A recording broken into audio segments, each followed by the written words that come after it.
হুম। নমস্কার। আমাকে তো মোটামুটি জানে, এই ক্রিমিনালদেরকে সবাই মোটামুটি বেশ ভালো করেই জানে।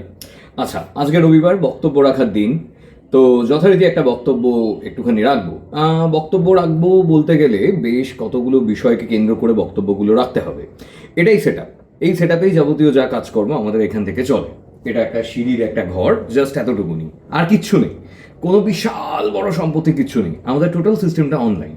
এটা ওয়াচডগ জার্নালিজম টিউশন ক্লাসেসের বেস, এটা বলতে পারো। ঠিক আছে, এইবার আসি হচ্ছে গল্প কাহিনীর কথাবার্তায়। দাঁড়ানো যাচ্ছে না, এখানে অবস্থা এতটাই খারাপ। যাই হোক, তো বিষয় হচ্ছে এরকম যে আমি সম্ভবত শুক্রবার দিন একটি স্ট্যাটাস দিয়েছিলাম যে চেনা বামুনের পৈতে লাগে না, যারা ভালো নাম্বার পেয়েছে ওয়াচডগের জন্য নামটাই যথেষ্ট। তো এইবার এইটা নিয়ে কিছু ভয়ঙ্কর কিছু ঠান্ডা লড়াই হয়ে গেছে। তো এই ভিডিওটা হচ্ছে সেই ঠান্ডা লড়াইয়ের উত্তর।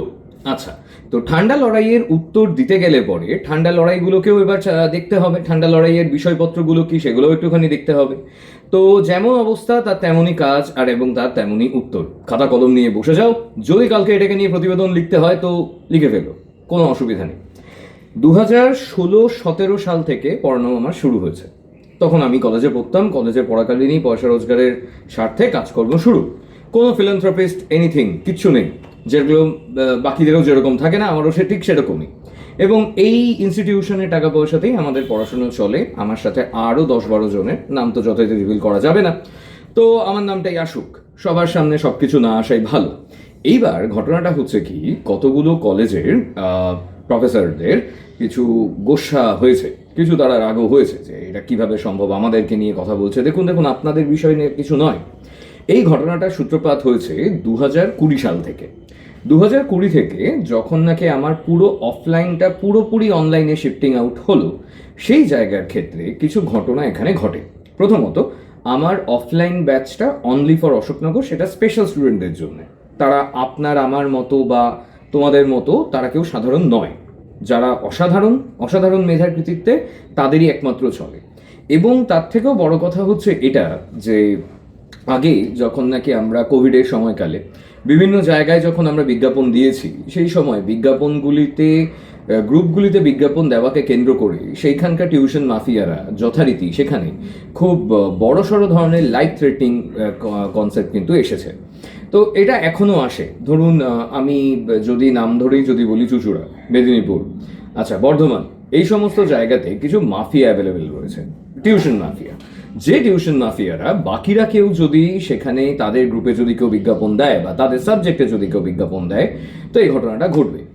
তো আমি ভেবেছিলাম প্রথমে যে জার্নালিজমের জন্য আমি দিচ্ছি, তাই হয়তো শুধু আমার ক্ষেত্রে এই ঘটনাটা ঘটেছে বা আমার ক্ষেত্রেই ঘটনাটা ঘটছে। তো আমার একটি ভাই বাংলা পড়ায়, ও রিসেন্টলি যাদবপুর থেকে ওর মাস্টার্স পাশ করেছে, নেট সেটও পাশ করেছে, এবং নেট সেট পাশ কর্ম করে টোরে বিভিন্ন জায়গায় অ্যাপ্লাই করছে। জেনারেল কাস্ট হচ্ছে না, তো আমাকে বললো দাদা পড়াবো। আমি বললাম ঠিক আছে পড়া, আমাদের এখানেই দরকারে তুই পড়া শুরু কর, আমাদের এখানে তো অনেকেরই পাশে বাংলা থাকে, তুই গ্র্যাজুয়েশনগুলোকে তুই কর। তো তার বিজ্ঞাপনও যখন গেল চুচুড়াতে, তখনও সেখান থেকে এলো কিছু থ্রেট কল, এখানে পড়ানো যাবে না, এখানে পড়াতে গেলে এখানে টাকা দিতে হবে, এই গ্রুপে বিজ্ঞাপন দিতে গেলে এরকম টাকা দেওয়া যাবে। এবং সবচেয়ে আশ্চর্যকর বিষয়টা কি জানেন, এই ঘটনাগুলো কিন্তু এইরকম নয় যে লাইক আপনি দিলেন টাকাটা এবং তারপরে ঝামেলাটা থেমে যাবে, বিষয়টা কিন্তু একেবারেই সেরকম নয়। এখানে বিষয়টা তার থেকে আরো অনেক বেশি গভীর, এখানে বিষয়টা তার থেকে আরো অনেক বেশি একটা অস্বাভাবিক একটা মাত্রা এখানে পেয়েছে। এবং এই অস্বাভাবিক মাত্রা পাওয়ার পেছনে দুঃখের সাথে জানাচ্ছি কিছু মানুষদেরও হাত রয়েছে। তারা পেশায় তারা কলেজের শিক্ষক, এবং তারা অন্তরালে তারা টিউশন মাফিয়া। এবং আমার এখানে না পড়লে পরে মাইনা দেব, মানে নম্বর দেবো না, আমি কিন্তু সব দেখে নেব। হ্যাঁ আচ্ছা, আমি মাতাল, চারখানা বউ, হ্যাঁ আমার কিন্তু চারখানা, হ্যাঁ ঠিক আছে, এবার তোমাদের চারটে বউই আমিও জানতাম না। যাই হোক, এরকম বিভিন্ন ঘটনাপত্র আমরা সব শুনেছি। তো এইবার বক্তব্যটা হচ্ছে সেই দিনের পোস্টারটা দেওয়ার পেছনে কারণটা কি ছিল। কারণটা ছিল হচ্ছে এইটা, প্রত্যেক বছর নেট এবং সেটে এখান থেকে প্রচুর এরকম ছেলে মেয়ে বেরোয়, যেই সমস্ত ছেলে মেয়েদের থেকে আমরা বিন্দু বিসর্গ টাকা পয়সা আমরা নিই না, বিশ্বাস করুন। মানে তাদের সেই ক্ষমতাটা থাকে না, বাকিরা যারা পড়ে, যারা পেমেন্ট করে তাদের পেমেন্টেই তারা পড়ে। এটা ফ্যাক্ট, এটা ওয়াচডগের প্রত্যেকটা স্টুডেন্ট, তারা বিষয়টা, তারা এই বিষয় সম্পর্কে তারা অবগত। 1 নম্বর। 2 নম্বর ঘটনা হচ্ছে এটা যে যখন ধরো এই ধরনের কনসেপ্টগুলো চলে, তো সেখানে এরকম বিভিন্ন ধরনের লোকজনেরা আসে, এখানে বিভিন্ন ধরনের মানুষজনরা আসে, প্রচুর মানুষের সাহায্য আমি পাই, সত্যি কথা বলছি, প্রচুর প্রফেসরের সাহায্য আমি পাই। আহ, কোনো কিছু দরকার হলে পরে আমরা তাদের থেকে নিতে পারি, কিছু জিজ্ঞাসা করার হলে আমরা তাদের থেকে জিজ্ঞাসা করতে পারি, তারাও আমাদের থেকে কিছু কিছু যদি দরকার হয় তারা নিতে পারে।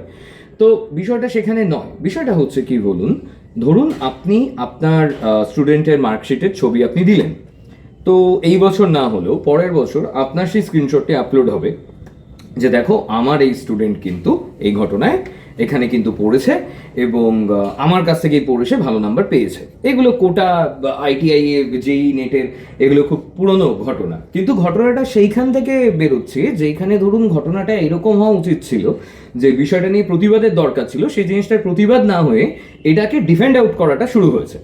এবার দেখুন, এরকম প্রচুর ছেলে মেয়ে আমরাও চিনি, আমরাও জানি, এরকম প্রচুর ছেলে মেয়ে এরকম অবস্থাতে আমরাও থেকেছি, যেখানে ধরুন এই সমস্যাটা গেছে বা এরকম সমস্যা আমরাও ফেস করেছি, কিন্তু এটা মোটেও কাম্য জিনিস নয়। আপনারা এখন নতুন সরকার এসেছে, নতুন সরকারের কাছে আমাদের আর যে আমরা ধরুন যারা বাইরে পড়াচ্ছি, এটাও তো আমাদের রুজি রোজগারের, আমাদেরও সংসার এর ওপরেই চলে। তো সেই জায়গা থেকে আমাদের এই অস্তিত্বের শিকারটা কি করবে? আমরা প্রত্যেক বছর আমাদের পুজোর সময়, পুজোর ঠিক আগে, মহলার আগের দিন কি পরের দিন আমাদের একটা ইয়ার বুক বেরোয়। ওকে, তো সেই ইয়ার বুকে আমরা কতজন স্টুডেন্ট পেড, কতজন নন পেড, এরকম প্রচুর বিষয়পত্র থাকে সেখানে। এবং বেশিরভাগ ক্ষেত্রেই যারা নন পেড হয় আমরা দেখেছি তারাই বেশি ভালো নাম্বার পায়। এবং সবচেয়ে তার থেকেও বড় কথা হচ্ছে নোটস বিক্রি। নোটস বিক্রি তো এই বিষয়টা বলে আমি শেষ করছি, অনেকটা সময় নিয়েছি, আজকে রবিবার, সবাইকে এতটা বিব্রত করা উচিত না। নোটস বিক্রির ক্ষেত্রে ঘটনাটা হচ্ছে এরকম যে ধরুন আপনি কোনো একটি কলেজে পড়েন, আপনি শিয়ালদায় গেছেন কম পয়সায় প্রিন্ট করতে, বা গড়িয়াহাটে গেছেন কম পয়সায় প্রিন্ট করতে, থেকে থেকে খবর নিয়ে সেই সমস্ত যত আমাদের ইনস্টিটিউশনের যত পিডিএফ বা নোটস, ধরুন স্টুডেন্টরা যারা প্রিন্ট আউট করতে গেছে তাদের সেখান থেকে 500 টাকা 1000 টাকা সেই জেরক্সদের দোকান থেকে, ওইখান থেকে আমাদের একটা করে প্রিন্ট তারা তুলে নিচ্ছে, এবং সেটা না বলে। এবং ভালো, এটা একদিকে ভালো, আমাদের নোটসে একটা কিউআর চিপ মতো একটা কিউআর কনসেপ্ট করানো আছে যে আমরা এটা ট্র্যাক আউট করতে পারি যে কোথায় কোথায় ঘুরেছে এবং তার বেসিকটা, এবং এর জন্য আমাদেরকে বেশ ভালো একটা অ্যামাউন্ট দিতে হয়, একটা ভালো বেশ অ্যামাউন্ট দিতে হয়, আমরা এটা দিতে রাজি আছি। দেখুন, স্টুডেন্ট বাচ্চারা নিক, কোনো অসুবিধা নেই, কিন্তু বড়রা কেন নেবে, প্রফেসররা কেন নিচ্ছে, বিষয়টা সেখানে। তারাও নিক, সেই নিক, আমাদের তো কোনো অসুবিধা নেই, উল্টে আমাদেরই তো এতে সুবিধা যে আপনার কাছে কিভাবে এলো, যদি আপনি এটা না দিতে পারেন তো আপনাকে নিয়ে থানা পুলিশ করতে আমাদের বেশিক্ষণ সময় লাগবে না। লাস্ট সেমিস্টারে আগে আমাদের ওয়াচডগে এগুলো হতো না, এখন ম্যানেজমেন্ট এসছে, আরও 10টা 12টা ছেলে মেয়ে এখানে কাজ করছে। তো এখন বিষয়টা কি হয়েছে, লাস্ট ইয়ার লাস্ট সেমিস্টারে যে ক্যালকাটা ইউনিভার্সিটি বলুন বা সিটিজ ইউনিভার্সিটি বলুন, যত যা স্টুডেন্টের গার্জিয়ানরা ধরুন যারা ফোন করেছে আমাকে বলেছে যে ফুল সেমিস্টারের নোটসের দাম কত। তো ধরুন আমি তাকে ইচ্ছে করে হাই প্রাইস করে রাখি, ঠিক আছে, 6000, 8000, 10,000 এরকম করা থাকে, এবং আপনি শুনলে এটা ভয় পাবেন না, আপনি হয়তো চমকে যেতে পারেন যে কেনা হয়েছে। লাস্ট যে সেমিস্টার গেল, ক্যালকাটা ইউনিভার্সিটি সেমিস্টার 2 এর, আমি যদি শুধু তার যদি আমি হিসাব দিই কত যেন ছিল, প্রায় 35 থেকে 48,000 টাকা শুধু এখান থেকে নোটস বিক্রি হয়েছে। এবং আমি পরে আপনাকে একটা স্ক্রিনশট দেখাতে পারি, আমরা সেখানে একটা টোটাল ফর্ম তাদেরকে দিই যে এই টাকাটা কোথায় ব্যবহার হবে, কিভাবে ব্যবহার হবে। এবং এটা আমি শুরু করি হচ্ছে গিয়ে ধরুন 2023 শেষের থেকে। আমাদের একটা সিএসআর প্রজেক্ট হয়, এই সমস্ত অস্বাভাবিক জিনিসপত্র সেটা সম্পূর্ণ ডোনেশনে চলে যায়, হ্যাঁ, সম্পূর্ণভাবে। এবং তার হিসাব, তার নথি সোশ্যাল মিডিয়াতে তো দেওয়া যাবে না, যদি কারো ব্যক্তিগতভাবে যদি কেউ চান তো আমি আপনাকে দিতে পারি। আমাদের কাছে পুরো হিসাব রয়েছে কোথায় কত টাকা খরচা হয়েছে এবং কত টাকা এইভাবে উপার্জিত হয়েছে। আমাদের এখান থেকে স্টুডেন্টের মাইনা থেকে যেটা ধরুন আসে, সেটা সম্পূর্ণভাবে যারা এখানে কাজ করছে বা সিস্টেমের সাথে যারা যারা জড়িত রয়েছে, কারণ কেউ বর্ধমান থেকে আছে, কেউ দিল্লি থেকে আছে, কেউ আসানসোল থেকে আছে, কেউ সুন্দরবন থেকে রয়েছে, এরকম বিভিন্ন একটা বড় একটা ব্রড আউট গ্রুপ রয়েছে, শান্তিনিকেতনে 3-4 জন আছে। তো এরকম যে প্রসেসগুলো, এই সমস্ত প্রসেসগুলো চলে, পেমেন্টটা সম্পূর্ণ তাদের কাছে যায়। কিন্তু ধরুন যে এই ধরনের যে উপরি যে পয়সাটা, সেই উপরি পয়সাটা সম্পূর্ণ সিএসআর প্রজেক্টে যায়। যদি 50,000 যেরকম আগের বার এসেছিল, তো আমাকে এখান থেকে আমি এক্সট্রা আরও 50 দিয়েছি, দিয়ে তাদের একটা সিএসআর প্রজেক্ট চলেছে, এটা হয়। এবার এত কিছু হওয়া সত্ত্বেও আমরা কেউ কোনোদিন কোনো জায়গায় ক্লেম আউট কিছু করিনি। আজকে আমাদের এখানে যে স্পেশাল স্টুডেন্টরা পড়ে, তার ইতিহাস বা তার ঘটনা খুব কম প্রফেসররা জানেন, যে অর্কর এখানে এরকম কিছু স্পেশাল স্টুডেন্টরা পড়ে, যাদেরকে মানে যারা আর সাধারণ মানুষের মতো নয়। তো আমরা এগুলো কেন করি? আমাদের কিসের প্রয়োজন? আমাদের প্রয়োজন হচ্ছে শুধু একটা ওই সম্মানের, যে হ্যাঁ দেখুন আমরা করাচ্ছি, বাকিদেরও করতে সাহায্য করছি, আমাদের কোনো অসুবিধা নেই। আজকে আমাকে এমন কেউ বলতে পারবে না যে এরকম আমাকে জিজ্ঞাসা করা হয়েছে এবং প্রশ্ন করা হয়েছে বা প্রয়োজন হয়েছে কিছু নোটসের বা কিছু, সেটা আমাদের এখান থেকে তাকে অর্থের দ্বারা দেওয়া হয়েছে, একেবারেই নয়। আমি এতে বিশ্বাসী নই। আজকে আমরা যখন পড়াশোনা করেছি কোনো বই নেই, কিছু নেই। আজকে আমার 3,500 লাইব্রেরি, 3,500টা বই রয়েছে আমার লাইব্রেরিতে আজকে, এবং সেই বইয়ের অ্যাক্সেস সেই প্রত্যেকটা মানুষের কাছে আছে, এবং সেটা প্রত্যেকটা পিডিএফ ফরম্যাট করা রয়েছে, ফিজিক্যাল ফরম্যাটও রয়েছে, পিডিএফ ফরম্যাটও রয়েছে। কেন? কাদের জন্য? যারা পড়তে চায় তাদের জন্য, যারা ঝামেলা করতে চায় তাদের জন্য কিচ্ছু নয়। সুতরাং পোস্টটা দেওয়ার পেছনে কারণ কি ছিল, আশা করি এবার জিনিসটা ক্লিয়ার হয়েছে। ধন্যবাদ।